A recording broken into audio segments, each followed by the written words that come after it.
Hello friends, எல்லோரும் எப்படி இருக்கீங்க? நான் உங்கள் பெர்சி. என் பையனுக்கு 2 வயசு தாண்டிடுச்சு.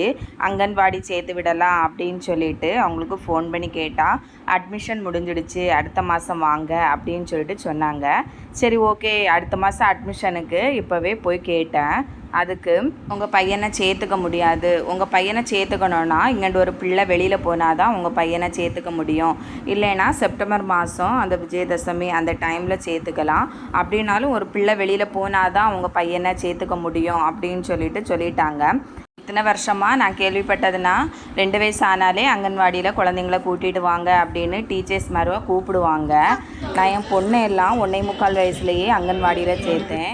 அங்கே வேறு பிள்ளைங்க இருக்காங்களா இப்படின்னு கேட்பாங்க. இவங்க ரொம்ப ஓவராக பேசுனாங்க. நாங்கள் 30 பிள்ளைங்க மேலே எடுக்க மாட்டோம் அப்படின்னு சொல்லிட்டு. அப்போ நான் கேட்டேன், உங்கள் ஏரியா பிள்ளையே நீங்கள் எடுக்கலைன்னா எப்படி அப்படின்னு.